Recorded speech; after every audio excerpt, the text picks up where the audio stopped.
Assalamualaikum warahmatullahi wabarakatuh.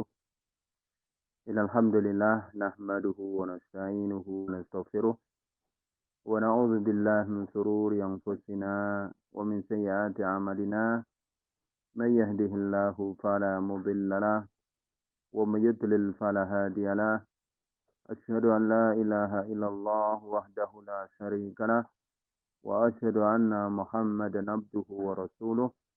Allahumma salli wa sallim wa barik ala nabiyyina Muhammad wa ala alihi wa sahbihi ajma'in, amma ba'd. Para ikhwan dan akhwat, sahabat tunanetra Indonesia mengaji.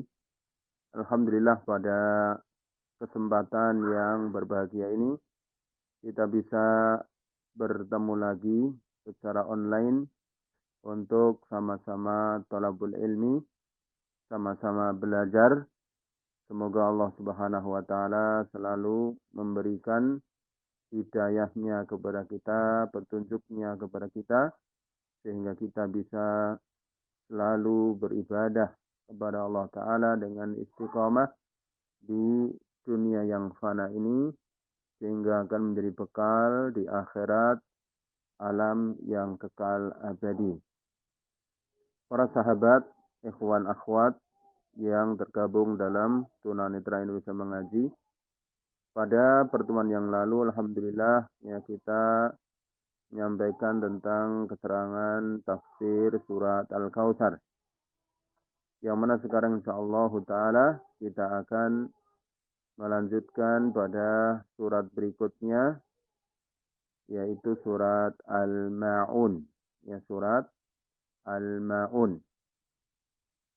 Surat Al-Ma'un adalah salah satu ya dari surat-surat yang ada di dalam juz Amma, yang mana surat Al-Ma'un ini termasuk surat Makkiyah. Surat Makkiyah. Yang mana di dalam urutan Al-Qur'anul Karim, surat Al-Ma'un ini pada nomor 107. Ya, 107 pada urutan surat-surat Al-Quran. Dan sebagaimana umumnya surat-surat Makkiyah, yakni surat-surat yang turun sebelum hijrah, yang kebanyakan turun di kota Makkah, sehingga disebut dengan Makkiyah, ayat-ayatnya pendek-pendek.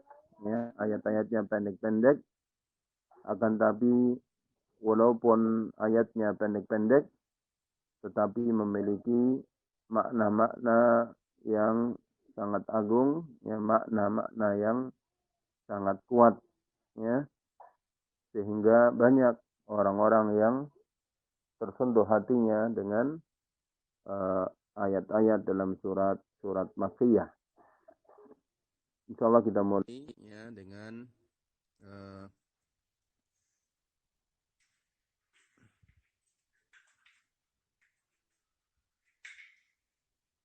Assalamualaikum.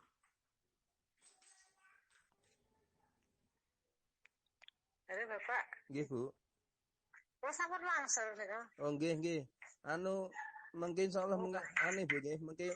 Mungkin mriku mulih niki nembe wonten acara Bu. Mungkin tak mriku mulih insyaallah. Oh, boten lenggo sekedap lah wonten ngebel. Nggih, ngapunten. Niki nembe wonten acara Bu. Nggih. Assalamualaikum. Oh, iya. Waalaikumsalam. Jadi kita mulai. A'udzubillahi minasyaitonirrajim. Bismillahirrahmanirrahim. Afwan Ustaz. Assalamualaikum Ustaz. Sebentar, Afwan Jidan Ustaz. Ada sedikit kesalahan. Kita baru sampai surat Al-Kafirun Ustaz saat ini Ustaz. Oh, Afwan. Berarti Al-Kautsar sekarang ya? Ya, bukan. Sekarang Al-Kafirun, kemarin terakhir An-Nasr Ustaz. Afwan memang belum ini. Sekarang Al-Kafirun. Iya, na'am Ustaz. Afwan Jidan. Afwan, iya. Ya, Afwan, ya. Baik, ya kita mulai ya dengan surat Al-Kafirun ya. Demikian juga surat Al-Kafirun ini termasuk surat-surat Makkiyah.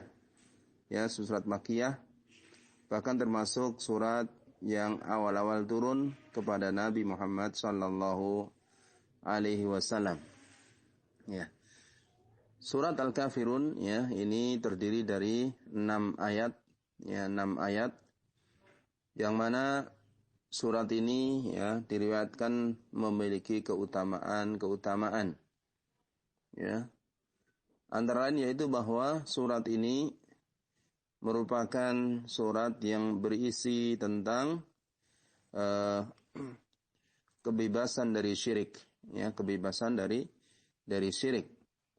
Sebagaimana disebutkan di dalam sebuah hadis yang diriwayatkan Imam Abu Dawud, Imam Ad-Darimi, Imam Al-Hakim, yang diriwayatkan dari Farwah bin Naufal an abihi, dari bapaknya, anan Nabiya sallallahu alaihi wasallam qala li Naufal, bahwa Nabi Muhammad SAW telah bersabda kepada Naufal, Iqra Qul ya ayyuhal kafirun thumma nam ala khatimatiha fa innaha bara'atun minasyirik.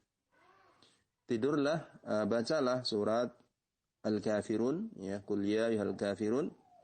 Kemudian tidurlah setelah itu, sesungguhnya surat Al-Kafirun ini adalah kebebasan dari syirik. Ya, hadis ini disahihkan oleh Imam Al-Hakim dan disetujui oleh Imam Al-Dhahabi dan dihasankan oleh Al-Hafidh Ibn Hajar Al-Asqalani rahimahullah ya, di dalam takhrij Ahadithul Adhkar. Firman Allah Subhanahu wa taala dalam surat ini sebagaimana biasanya ya, dimulai dengan basmalah, Bismillahirrahmanirrahim, dengan nama Allah Ar-Rahman Ar-Rahim, yang maha pemurah lagi maha pengasih. Ya.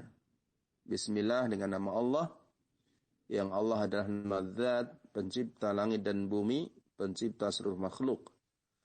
Ar-Rahman Ar-Rahim itu juga nama Allah, karena Allah Subhanahu wa taala memiliki Asmaul Husna. Ar-Rahman Ar-Rahim, keduanya dari kata rahmah, artinya kasih sayang. Artinya kasih sayang. Yang mana Ar-Rahman ini lebih luas daripada Ar-Rahim menurut sebagian ulama, karena Ar-Rahman itu meliputi orang-orang beriman dan orang-orang kafir, seluruh makhluk. Adapun Ar-Rahim tertuju kepada orang-orang yang beriman saja. Kemudian bahwa surat Al-Kafirun ya, itu diriwayatkan ada sebab turunnya surat ini, walaupun secara sanad ya, riwayat tersebut tidak sahih ya, tetapi itu yang masyhur, yang terkenal ya, yaitu bahwa orang-orang kafir Quraisy mengajak Nabi Muhammad SAW untuk berganti-ganti menyembah sesembahan mereka. Yang setahun menyembah Allah Ta'ala, kemudian setelah itu setahun menyembah Tuhan-Tuhan mereka. Ya, akan tapi kemudian turun surat ini untuk menolak hal tersebut. Ya, walaupun secara sanad riwayat tersebut tidak sahih, tetapi secara makna ya, bahwa umat Islam tidak boleh mencampur aduk agama, itu maknanya benar.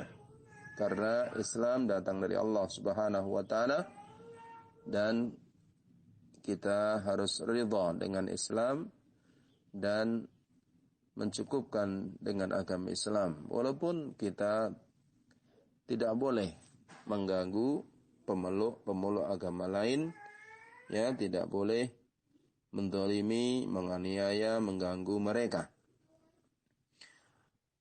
Ayat ini yang pertama, a'udzubillahi minasyaitonir rajim, ayat yang pertama, qul ya ayyuhal kafirun. Katakanlah, ya ayyuhal kafirun, wahai orang-orang kafir. Ya, ini tertuju kepada orang-orang kafir Quraisy, kepada orang-orang musyrik Quraisy yang terutama secara khusus ya ketika turunnya ayat ini, dan kepada seluruh orang-orang kafir yang lain sampai hari kiamat. Karena Al-Quranul Karim sebagai petunjuk orang-orang beriman, orang yang bertakwa, ya, sampai hari kiamat.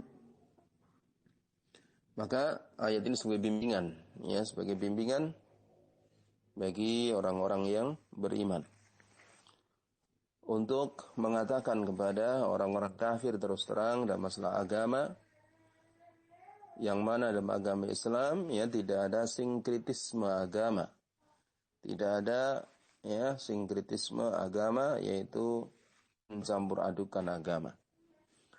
Allah Ta'ala berfirman, la a'budu ma ta'budun. Ya, Allah perintahkan nabinya, rasulnya untuk mengatakan kepada orang-orang kafir, la a'budu ma ta'budun. Aku tidak menyembah apa yang kamu sembah. Aku tidak menyembah apa yang kamu sembah. Nabi Muhammad SAW dan seluruh nabi yang lain, seluruh rasul yang lain, mengajak umatnya, mengajak manusia untuk beribadah kepada Allah Subhanahu wa Ta'ala. Karena Allah pencipta seluruh makhluk, Allah Rabbul Alamin, Allah pencipta, penguasa, pemilik seluruh makhluk. Dan Allah Subhanahu wa Ta'ala yang memiliki, yang menguasai, yang mengatur seluruh makhluk, termasuk yang memberikan rezeki, termasuk yang memberikan nikmat-nikmat, termasuk yang mendatangkan bencana-bencana, musibah-musibah. Dialah yang berhak untuk diibadahi. Dia maha kuasa, dia maha mengetahui, dia maha berilmu, dia maha kasih sayang. Itu yang diajarkan oleh seluruh nabi-nabi, seluruh rasul, beribadah hanya kepada Allah Subhanahu wa Ta'ala. Sehingga beliau diperintah oleh Allah Ta'ala untuk mengatakan tidak menyembah kepada apa yang disembah oleh orang-orang Arab jahiliyah, orang-orang musyrik, orang-orang kafir. Yang mana sebagian orang-orang musyrik, orang kafir, ada yang menyembah malaikat. Dianggap malaikat putri-putri Allah, sehingga menjadikan malaikat sebagai tempat memohon, tempat berdoa, sebagai perantara kepada Allah Subhanahu wa Ta'ala. Kemudian bahwa sebagian orang-orang kafir, orang musyrik, ada yang menyembah matahari. Ada yang menyembah matahari, mengagungkan matahari. Mereka itulah sebagian orang Arab jahiliyah, ada yang bernama Abdus Syams. Abdus Syams artinya yang menyembah matahari. Demikian pula di antara mereka ada yang menyembah Uzza. Uzza ini adalah pohon yang dikeramatkan. Pohon yang dikeramatkan, pohon bidara. Ini di antara orang Arab jahiliyah. Kemudian di antara mereka ada yang menyembah Lata. Ya, Lata. Ya, yaitu orang saleh zaman dahulu yang biasa berderma untuk orang-orang. Ya, kemudian ketika meninggal, orang-orang pun menyembah kuburannya. Ya, bersemedi di kuburannya. Tabaruk, ngalah berkah di kuburannya. Ini di antara yang disembah oleh orang orang Arab jahiliyah. Juga di antara mereka ada yang menyembah patung-patung seperti Hubal, seperti Manat, ya, dan lain sebagainya. Ada yang menyembah patung-patung. Juga di antara mereka ada yang menyembah batu. Ada yang menyembah batu, ya. Ini di antara sesembahan-sembahan orang-orang Arab jahiliyah. Ya. Oleh itulah Nabi SAW diperintahkan oleh Allah Ta'ala untuk mengumumkan bahwa beliau, ya, demikian pula pengikut beliau, umat beliau, orang-orang beriman, tidak menyembah apa yang mereka sembah. Kemudian pada ayat yang ketiga Allah mengatakan, وَلَا أَنْتُمْ عَابِدُونَ مَعَبُدَ. Wala antum, dan tidaklah kamu orang-orang kafir, orang-orang musyrik, abidun, sebagai penyembah ma'budu yang aku sembah. Yani mereka orang-orang musyrik ini ya menyembah Allah dan selain Allah. Menyembah Allah dan selain Allah. Ketika dalam keadaan senang, ketika dalam keadaan longgar, ya, mereka beribadah kepada selain Allah Ta'ala. Mereka berdoa kepada selain Allah Subhanahu wa Ta'ala. Akan tapi ketika mereka mendapatkan musibah-musibah yang mereka merasa meyakini selain Allah tidak bisa menolong, kemudian mereka akan beribadah, berdoa, memohon, meminta hanya kepada Allah Subhanahu wa Ta'ala. Ini diantara ya kebiasaan orang Arab jahiliyah. Ya, ini dalam keadaan longgar, dalam keadaan biasa, ya, memohon, meminta ya kepada Tuhan-Tuhan selain Allah Subhanahu wa Ta'ala. Ya.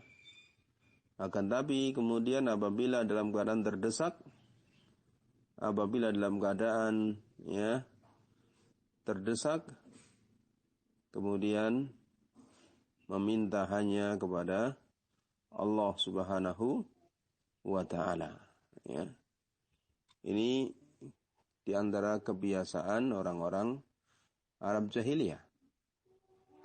Yang mana Allah Subhanahu wa Ta'ala ya menyebutkan tentang keadaan mereka tersebut di dalam Al-Qur'anul Karim. Di dalam Al-Qur'anul Karim, ya. Tentang keadaan mereka yang ketika dalam keadaan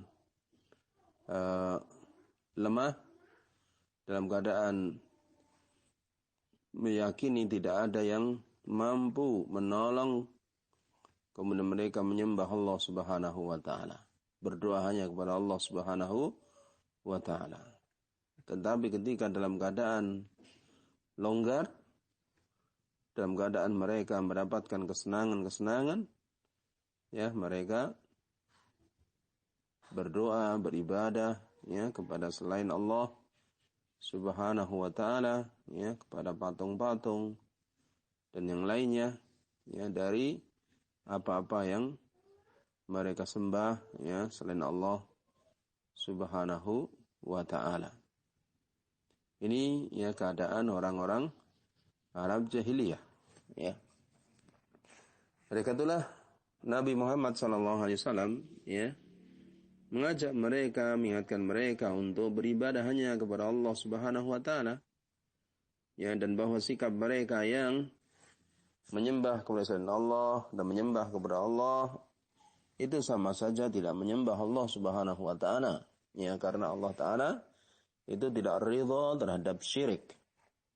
Allah Subhanahu wa Ta'ala tidak ridha ya disekutukan ya dengan selain Allah Subhanahu wa Ta'ala. Kemudian berayat berikutnya Allah Ta'ala mengatakan wala ana 'abidu ma 'abadtum, dan aku bukanlah orang yang menyembah apa yang kamu sembah.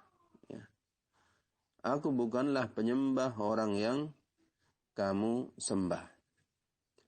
Ya, yakni pada ayat sebelumnya tadi, ya, aku tidak menyembah apa yang kamu sembah. Yakni tentang apa? Tentang apa yang disembah.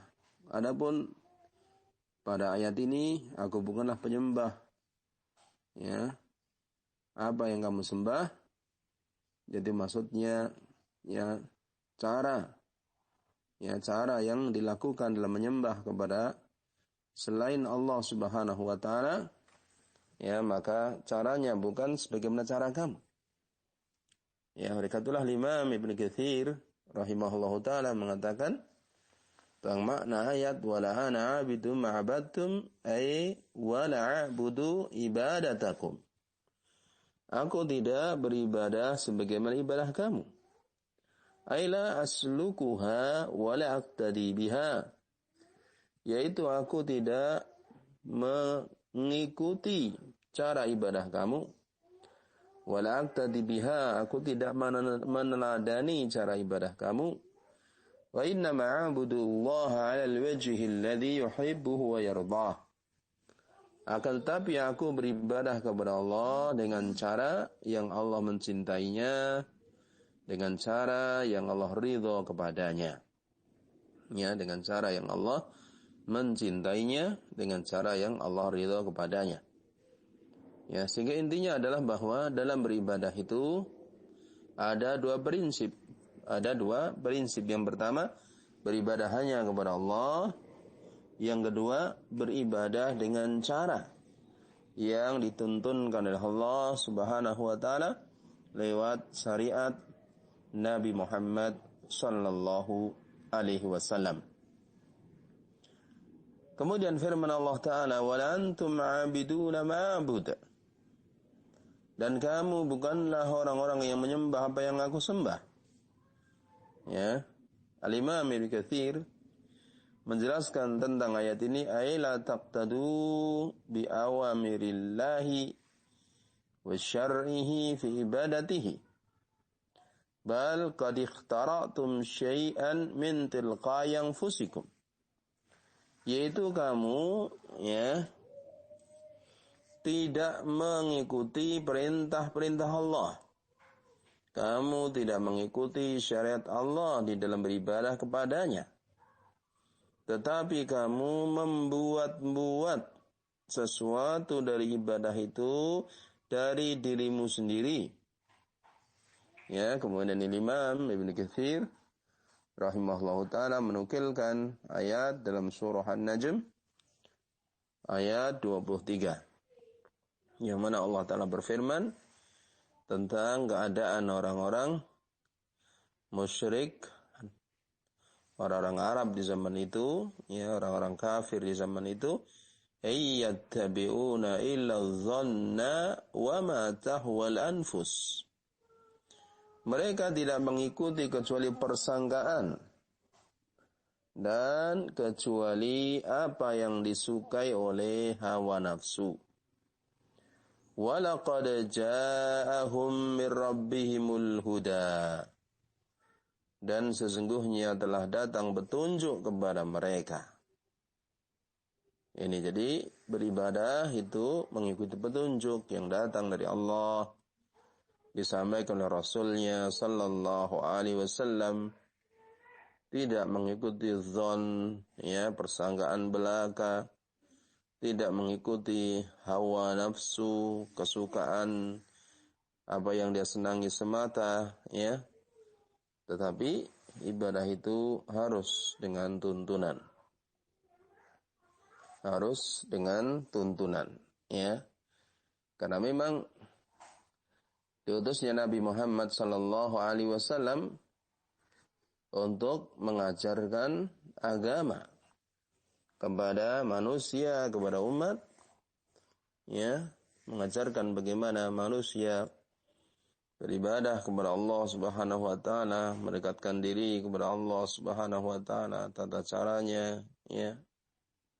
Tentu apa yang ditugaskan kepada Nabi SAW beliau lakukan dengan baik, beliau menerangkannya. Mereka itulah beliau mengajarkan wudu, ya, dengan baik, ya, dengan sempurna. Kemudian beliau mengatakan man tawadha'a, ya, nahwa wudu'i hadza, ya, barang siapa yang berwudu dengan wuduku ini, dan seterusnya. Demikian juga beliau bersabda, "Shallu kama ra'aitumuni usolli." Salatlah kamu sebagaimana kamu melihat aku salat. Ya. Demikian pula ibadah-ibadah yang lain seperti ibadah haji. Beliau Nabi SAW bersabda ketika berhaji, "Khudhu anni manasikakum." Ya. Adalah kamu mengikuti ibadah haji kamu. hendaklah kamu mengikuti ibadah haji kamu ya dengan mengikuti aku. Ya, khudhu anni, ambillah dariku manasikakum, ibadah haji kamu. Ya, jadi dengan ibadah-ibadah itu semuanya mengikuti Nabi Muhammad sallallahu alaihi wasallam. Ya, kalau kita belum tahu, kita belajar. Ya, kalau kita tahu ada orang lain yang keliru, maka diingatkan dengan tanpa menghukumi ya bahwa amanahnya tertolak ya atau dia masuk neraka. Enggak boleh demikian. Kita enggak tahu ya hal-hal gaib seperti itu diserahkan kepada Allah Subhanahu wa taala. Ya. Jadi beribadah dengan tuntunan. Ya, dan beribadah kepada Allah taala dengan ikhlas, dan beribadah kepada Allah Subhanahu wa taala ya, yaitu dengan ridha, mencukupkan diri dengan Islam ya, tidak kemudian mencampur dengan selain Islam dalam ibadah-ibadah. Kemudian ayat berikutnya Allah mengatakan lakum dinukum waliyadin. Ya, bagi kamu agama kamu dan bagiku agamaku. Ya, jadi dalam masalah agama masing-masing melakukan sesuai dengan keyakinannya ya. Tidak perlu ya, dan tidak boleh mengganggu orang lain ya. Tidak boleh ya menghalangi orang lain ya. Akan tapi masing-masing beribadah sendiri-sendiri sesuai dengan keyakinannya. Demikian pula tidak boleh kemudian mencampur ya ibadah-ibadah satu dengan yang lainnya, dari Islam begini, dari non-Islam begini dicampur, enggak boleh. Tidak boleh, karena sesuatu yang hak tidak dicampur dengan yang batil. Ayat ini seperti dikatakan oleh Imam Ibnu Katsir dalam tafsir beliau, kama qala ta'ala, ayat ini maknanya sebagaimana firman Allah taala ya dalam surat Yunus ayat 41 yang Allah mengatakan wa in kadzdzabuka faqul li'amali wa lakum 'amalukum antum bari'una mimma a'malu wa ana bari'un mimma ta'malun. Wa in kadzdzabuka, jika mereka mendustakanmu, faqul li'amali, maka katakanlah wahai Nabi, amalanku hanya untukku, walakum amalukum, dan kamu mendapatkan amalan kamu, antum bari'una mimma amal, kamu berlepas diri dari apa yang aku lakukan, wa ana bari'um mimma ta'malun, dan aku juga berlepas diri dari apa yang kamu amalkan. Atau semakna juga dengan ayat yang lain ya, yang dikatakan Imam Ibnu Katsir rahimahullah dalam tafsir dalam ayat surat Al-Qasas ayat 55, yang mana Allah mengatakan lana a'maluna wa lakum a'malukum, ya, bagi kami amalan kami, bagi kamu amalan kamu. Ya, ini makna tentang ayat lakum dinukum waliyadin. Ya, Al-Imam Al-Bukhari rahimahullah ya mengatakan tentang firman Allah Ta'ala lakum dinukum ayal kufru. Ya, agama kamu bagi kamu, ya ini agama kekafiran. Waliyadin, dan bagiku agamaku, yakni al-Islam, yakni al-Islam. Ya. Kita tahu bahwa orang-orang Arab jahiliyah, orang-orang kafir, orang musyrik, ya mereka juga punya agama. Mereka juga punya agama, walaupun tidak punya kitab suci. Ya, karena agama mereka, ya apa yang disampaikan oleh nenek moyang mereka, turun-temurun. Ya, yang dahulu asalnya agama yang hak,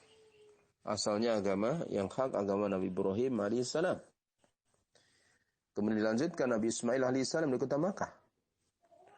Ya, dan terus agama itu diamalkan masyarakat Makkah ya dengan baik. ya, tauhidnya masih terjaga sampai dirubah oleh seorang raja Arab di zamannya dari Bani Khuza'ah.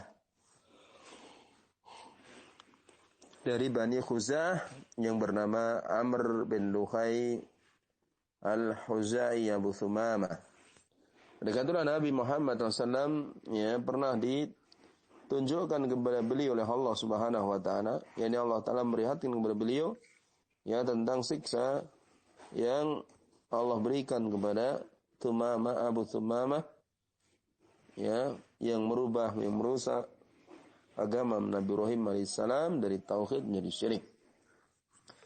Nabi langsung mengatakan dalam hadis yang sahih dari Imam Al-Bukhari dan yang lain sebagainya, ra'aitu Abu Thumamah, ya, aku melihat Abu Thumamah ya, Amr bin Luhai Al-Khuzai, yajurru qusbahu finnar. Dia menyeret ususnya di dalam neraka. Ya, dan dia orang yang pertama kali melakukan saibah, yaitu menyerahkan binatang ya untuk berhala. Menyerahkan binatang untuk selain Allah Subhanahu wa taala.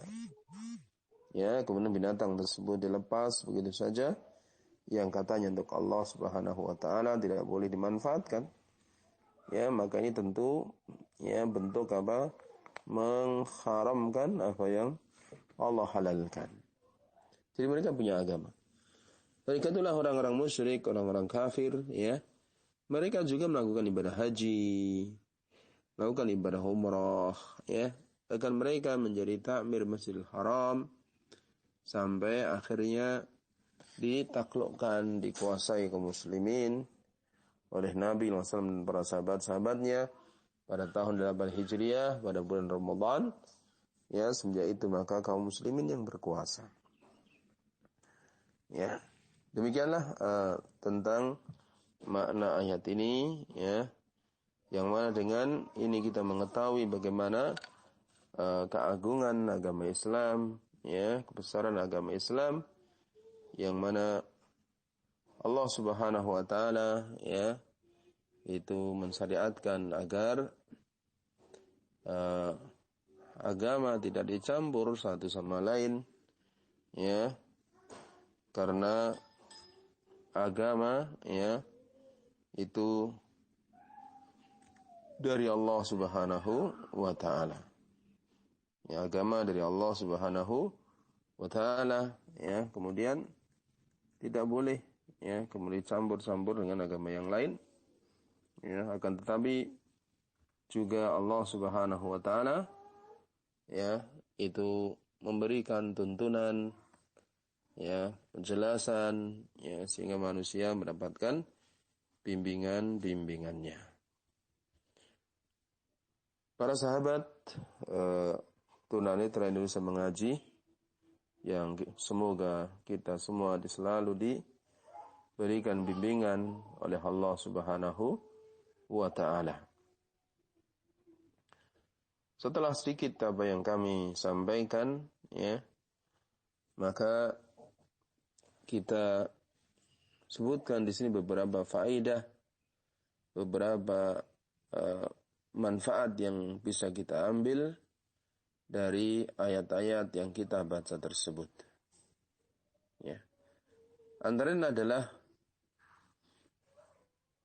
tentang bimbingan Allah Ta'ala kepada Rasulnya, ya, di dalam segala perkara, ya, termasuk di dalam menolak tawaran orang-orang musyrik yang menawarkan ya kepada beliau alaihi salatu wassalam, sudah disebut dalam riwayat yang telah kita sebutkan di depan tadi, untuk mengajaknya berganti-ganti menyembah Tuhan-Tuhan mereka.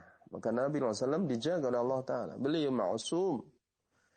Beliau orang yang ma'asum, terjaga dari kesalahan. Allah bimbing beliau. Allah memberikan bimbingan kepada beliau. Beliau terus wali Allah yang paling agung, paling sempurna dibandingkan yang lain. Tapi tentu tidak boleh mengangkat beliau ke derajat ketuhanan. Tidak boleh mengangkat Nabi Muhammad SAW ya ke derajat ketuhanan, diberi sifat ketuhanan, tidak boleh. Jadi yang pertama ini apa? Faedahnya bahwa Allah Ta'ala memberikan ya penjagaan kepada nabinya sehingga tidak menyimpang dari jalan yang lurus.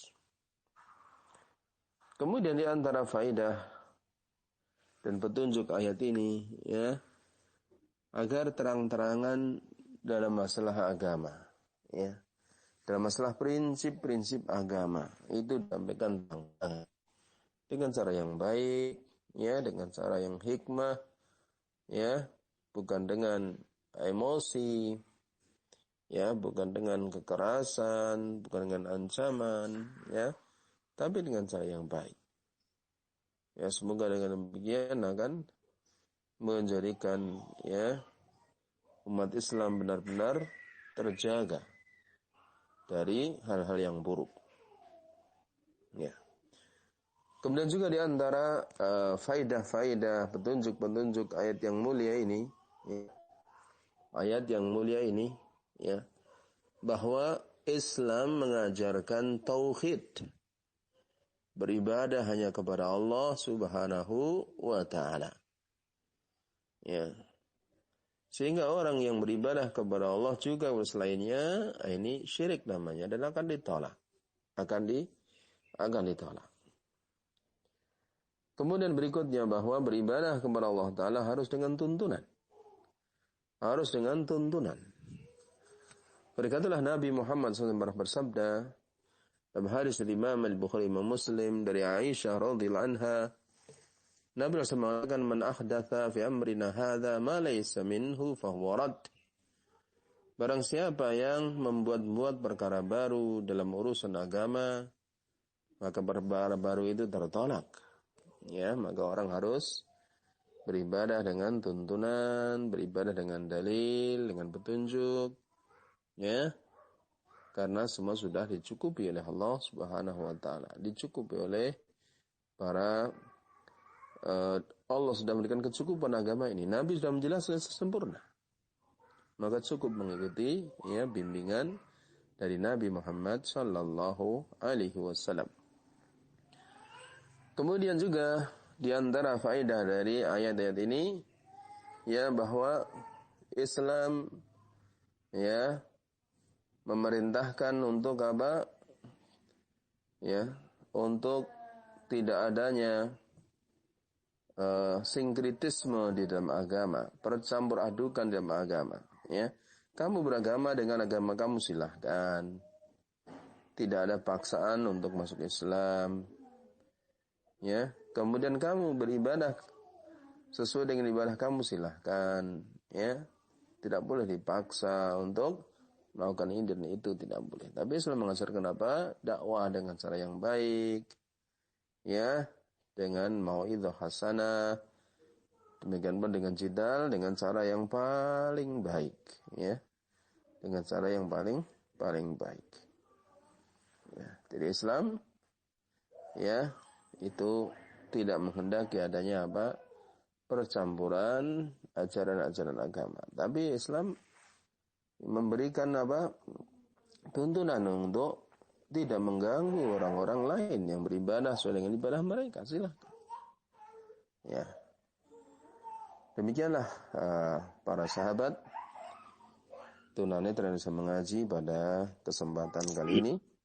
Ya, mudah-mudahan yang kami sampaikan bisa menambah ilmu kita, menambah iman kita, sehingga Allah Ta'ala selalu memberikan hidayah taufik kepada kita, sehingga bisa meraih kebaikan dunia dan akhirat kita. Kemudian waktu kami kembalikan kepada pengacara ya dari tunanetra Indonesia mengaji. Tafadhal. Barakallahu fiikum. Baik. Jazakallah khair Ustaz atas penjelasannya surah Al-Kafirun, surah yang agung ya. Kita sudah mendengarkan tadi banyak sekali ya, faedah yang bisa kita petik, yang bisa kita ambil dari surah Al-Kafirun. Di antaranya surah Al-Kafirun adalah surah yang awal-awal ketika dakwah Nabi Muhammad sallallahu alaihi wasallam. Ya, kedua, surah Al-Kafirun ya, mengajarkan untuk tidak mencampur adukkan ya peribadatan. Ya. Kemudian surah Al-Kafirun juga mengajarkan untuk berlepas diri dari kesyirikan, melepaskan dari kesyirikan. Baik, di antara para sahabat tunanetra Indonesia mengaji, mungkin ada yang ingin ditanyakan, silahkan. Ya. Assalamualaikum. Assalamualaikum. Pak Ibnu. Iya. Pak Ibnu. Assalamualaikum Ustaz. Izin bertanya. Waalaikumsalam. Ya, tafadhal. Iya. Dari penjelasan yang tadi disampaikan Ustaz, faedah dari surat Al-Kafirun, ada yang saya tangkap seakan-akan bahwasanya Rasulullah itu memberikan kelonggaran kepada manusia untuk memiliki keyakinan dan kita tidak mengganggu keyakinan mereka. Namun di sisi yang lain,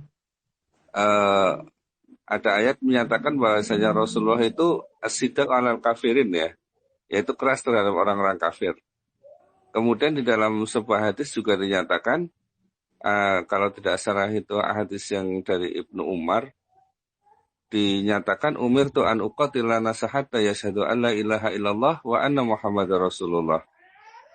Lalu bagaimana korelasi antara yang tadi yang saya sampaikan adanya kelonggaran kepada manusia untuk memilih keyakinan dengan yang umirtu an uqatila nasa hatta yashhadu an la ilaha illallah tersebut, Ustaz? Ya, Mohon penjelasannya. pertama perlu diketahui ya bahwasanya surat Al-Kafirun ya ini termasuk surat-surat yang awal ya turun di kota Makkah. Ya. Adapun masalah perang untuk membela agama Allah itu tidak ada yang turun di kota Makkah. Ya, semua ayat-ayat tentang perang tidak ada yang turun sebelum hijrah. Semuanya setelah hijrah. Itu memang di masa-masa perang. Ya, di masa-masa perang. Kemudian juga para ulama mengatakan bahwa tidak ada peperangan, ya, jihad, kecuali setelah datang dakwah kepada mereka. Ya, termasuk ayat yang antum sebutkan, ya, tentang Nabi Muhammad sallallahu alaihi wasallam, ya, as-sida'u 'alal kuffar ya ruhama bainahum, ya, itu Allah sebutkan ya di dalam Al-Qur'an, ya, di dalam surat Al-Fatah, ya. Itu adalah juga turunnya ketika dalam keadaan perang. Ya, turunnya dalam keadaan perang, ya. Yaitu ketika waktu itu perang apa? Ya, perang Hudaybiyah. Ya, dalam surat Al-Fatah, ya, ayat yang terakhir. Ya, Allah Ta'ala berfirman, Muhammadur Rasulullah walladzina ma'ahu asyidda'u 'alal kuffar ruhama'u bainahum. Ya, Nabi Muhammad SAW itu utusan Allah, dan orang-orang yang bersama beliau itu orang-orang yang tegas, ya, keras terhadap orang-orang kafir dan berkasih sayang di antara mereka. Ini ayat ini turun ya, di saat perang, yaitu perang Hudaybiyah. Ya, mereka itulah beliau tegas, ya, keras terhadap orang-orang kafir karena di masa perang. Adapun ketika dakwah lain lagi, Allah Ta'ala mengatakan namanya dalam surat An-Nahl ayat 125. Ya, Allah mengatakan ya dalam surat An-Nahl ayat 125 Allah mengatakan ud'u ila sabili rabbika bil hikmah wal mau'izatil hasanah wajadilhum billati hiya ahsan. Ajaklah manusia menuju jalan Allah dengan hikmah, dengan nasihat yang baik, dan dengan membantah mereka dengan cara yang paling baik. Ya, demikian mungkin bisa dipahami. Ya, jadi memang Allah Ta'ala perintahkan dakwah, ya, dan dakwah itu dengan lemah lembut, dengan tidak memaksa, mengajak mereka. Ya, kalau mereka menentang, ya mereka menolak, ya tidak dipaksa. Tidak dipaksa karena la ikraha fiddin, tidak ada paksa untuk masuk agama Islam. Kenapa? Qad tabayyana ar-rusydu minal ghayy. Ya, telah jelas antara kebenaran dengan kebatilan. Ya, adapun hadis yang anda sebutkan tadi juga itu, ya, disabdakan oleh Nabi SAW itu ketika beliau sudah hijrah di Madinah, dan termasuk akhir-akhir hadis yang beliau ucapkan, ya, yang waktu itu dakwah sudah tersebar, ya, kemudian orang-orang kafir yang tetap memusuhi Islam, maka Nabi SAW, ya, diperintah Allah Ta'ala untuk memerangi manusia, maksudnya orang-orang musyrik, orang-orang kafir yang menentang agama ini. Ya, jadi sabda Nabi SAW, umirtu an uqatilan nas, aku diperintahkan untuk memerangi manusia, maksudnya orang-orang kafir, orang-orang musyrik yang sudah datang dakwah kepada mereka, mereka tetap menentang Islam, ya, musuh Islam, ya, itu Rasulullah SAW diperintah oleh Allah Ta'ala untuk memerangi mereka. Ya, itu termasuk apa yang disabdakan di akhir-akhir. Setelah dakwah tersebar, akan tapi orang-orang tetap menentang. Ya, demikian. Semoga jelas, ya, bagi ikhwan yang bertanya. Ya, jelas, ya. Mohon maaf kalau boleh nambah sedikit. Apakah dengan demikian bahwasanya ayat-ayat Al-Quran itu pada penerapannya itu ini ada ayat yang memang diterapkan pada masa perang dan ada ayat yang diterapkan pada masa damai. Seperti itu, Ustaz. Gimana? Ana? Maksud gini, ya, apakah memang dengan demikian ada ayat yang itu diterapkannya pada masa damai dan ada ayat yang diterapkan pada masa perang begitu atau gimana, Ustaz? Betul. Ya, betul. Begitu dikatakan oleh Syekhul Islam Ibnu Taimiyah, oleh Syekh bin Bas, ya. Jadi dilihat keadaan kaum muslimin. Ketika umat Islam itu lemah, maka menghadapi musuh juga sesuai dengan ayat-ayat yang terutama di Makkah. Ya, ketika umat Islam itu kuat, ya, bisa menggunakan ayat-ayat yang turun di Madinah. Itu benar demikian. Ya, itulah hikmah Allah Subhanahu wa taala, ya, tidak ada ayat-ayat berkaitan dengan dakwah atau jihad yang mansukh, yang dihapus, tidak ada, tapi semua diterapkan sesuai dengan keadaan yang ada. Begitulah keterangan dari Syekhul Islam rahimahullah, juga oleh Syekh bin Bas ketika beliau membahas masalah jihad fisabilillah. Baik. Ya. Selanjutnya satu pertanyaan. Ya. Assalamualaikum, Ustaz. Tadi Ya, sudah ini ada. kok suaranya nggak begitu jelas, ya? Suaranya kok nggak begitu jelas, ya? Oh ya. Ya, sekarang jelas, Ustaz, suara saya, Ustaz. Nggak tahu ini kenapa kok suaranya nggak nggak banter gitu loh. Volumenya mungkin, Ustaz. Volume, Ustaz. Sudah tak pulkan nih. Volumenya stop agak di apa lagi tuh. Suara saya bisa ditangkap, Ustaz? Iya, kalau tak dekatkan tapi ini udah penuh Ya. suaranya. Ini ada sedikit pertanyaan, Ustaz. Ya, Ustaz. Ya. Kalau misalnya sebagai pemimpin suatu lembaga, Ustaz, yang mana itu lembaga umum, itu kan harus kadang-kadang ada program-program perayaan orang kafir yang harus dimasukkan di situ, Ustaz. Nah, sebagai pemimpin itu meng-ACC, kan harus meng-ACC itu untuk program-program seperti itu. Itu termasuk loyal terhadap orang kafir tidak, Ustaz? Jadi gini ya, dalam masalah yang jelas, ya, tidak boleh orang itu taat kepada makhluk, ya, dalam bermaksud kepada Al-Khaliq. Nabi SAW bersabda dalam hadis yang sahih dari Imam Al-Bukhari, innama ta'atu fil ma'ruf, ya, sesungguhnya taat kepada makhluk, ya, termasuk pemimpin, itu hanya dalam perkara yang ma'ruf. Demikian pula sabda Nabi SAW dalam hadis yang diriwayatkan Imam Ahmad bin Hanbal dan musnadnya, Nabi SAW mengatakan, ya, la ta'ata li makhluqin fi ma'siyatil khaliq. Tidak ada ketaatan kepada makhluk dalam bermaksiat kepada Al-Khaliq. Maka perlu ditimbang ya hal tersebut. Jika memang itu perkara yang ma'ruf ya, maka diperintahkan, disebarkan, dibantu. Tapi jika itu perkara yang mungkar, tidak baik ya, tentu tidak disebarkan ya. Demikian, semoga jelas.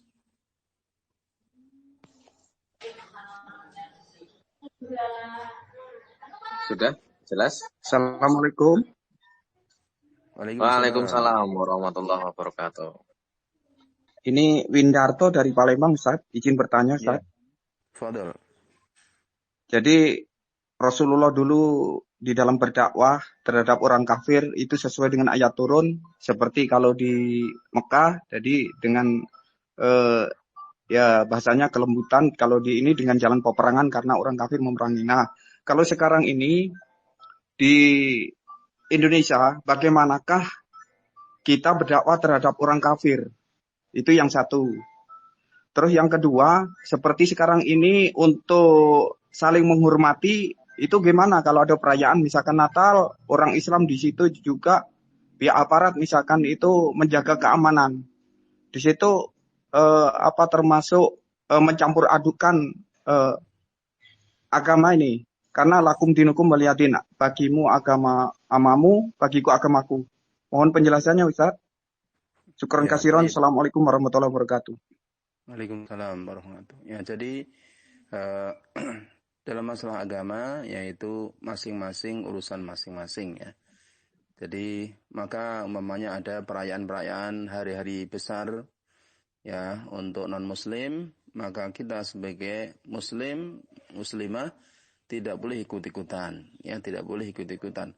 Adapun tadi kalau dikatakan penjaga keamanan, ya memang tugasnya menjaga keamanan supaya tidak terjadi keributan ya. Jadi niatnya di situ kalau dia seorang muslim ya niatnya bukan karena membantu acara tersebut tetapi menjaga keamanan ya, menjaga keamanan. Adapun bagi kita orang umum, orang awam ya bukan penjaga keamanan ya, tidak perlu ikut-ikutan karena itu sudah ada mereka yang melaksanakan ya. Jadi demikian, semoga bisa dipahami. Wabillahi taufiq.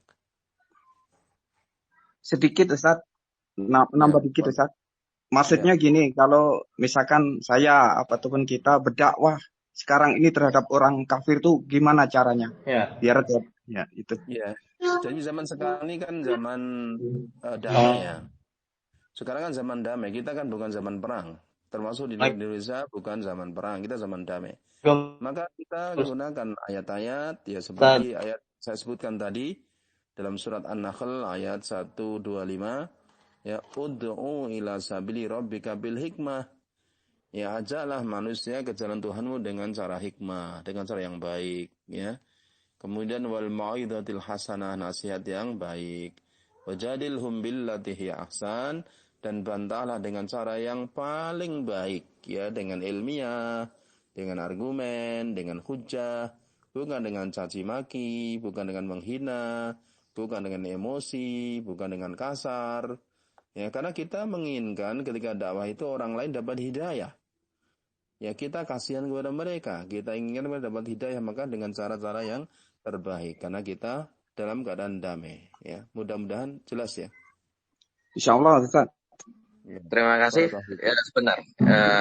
Sudah cukup ya Pak Ibu Indarto. Ya, Baik, cukup. selanjutnya pertanyaan terakhir. Ini penanya terakhir dari ibu-ibu. Ya, dari ibu-ibu. Silakan. Pertanyaan terakhir. Assalamualaikum. Waalaikumsalam. Afan Tat, ini berkaitan dengan tadi yang lakum dinukum waliyadin. Yang mau saya tanyakan ini bagaimana kalau sebagai muslim itu bekerja di satu instansi pemerintahan, contohnya di instansi pengadilan. Kemudian di situ kan akhirnya berbenturan antara hukum Islam dengan hukum non-Islam. Nah, apa yang harus dilakukan seorang muslim jika menghadapi hal itu tadi? Nah, itu yang dari saya. Jazakallahu khair untuk penjelasannya. Jadi begini ya, intinya ya seorang muslim ya dimanapun berada kan harus taat kepada Allah Subhanahu wa taala. dimanapun berada, ya, karena Allah Ta'ala itu yang wajib ditaati dimanapun berada. Ya, kemudian jika di tempat kerjanya ya ada suatu perkara ya perlu ditimbang dengan hukum Allah Ta'ala, syariat Allah Ta'ala, ini benar apa salah, ya, ditimbang. Ya, mungkin kalau tidak tahu urusan itu tanya kepada ahlinya, tanya kepada orang yang paham, karena Allah Ta'ala berfirman, fas'alu ahla dzikri in kuntum la ta'lamun. Tanyalah kepada ulama jika kamu tidak tahu. Ya, maka secara rinci perlu ditanyakan. Secara rinci perlu ditanyakan, kemudian bagaimana solusinya, ya, itu insya Allah bagi yang ahli akan bisa memberikan solusi. Ya.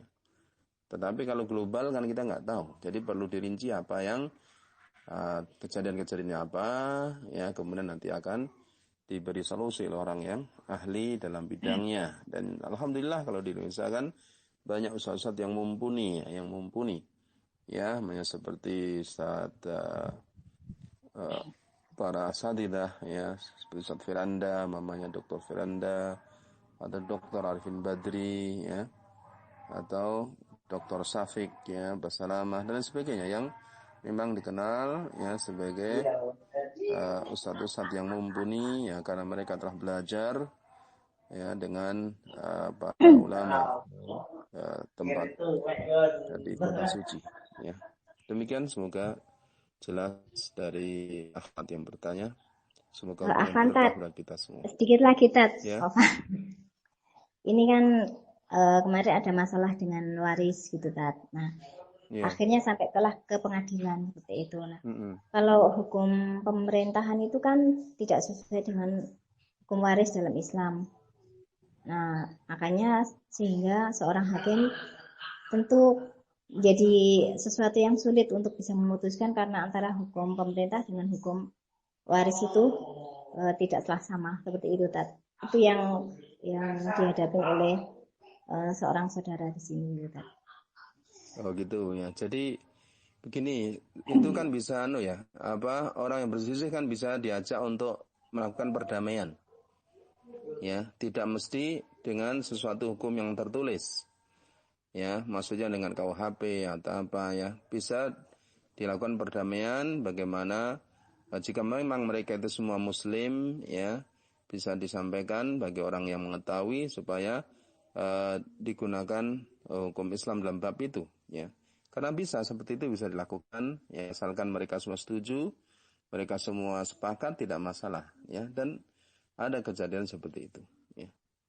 Jadi bisa orang-orang yang bersisi diberi nasihat-nasihat, ya, supaya damai dengan mengikuti apa yang ditetapkan oleh Allah Subhanahu wa taala yang disebutkan tentang keutamaan yang mengikuti syariat Allah, kemudian bahayanya menyelisihinya.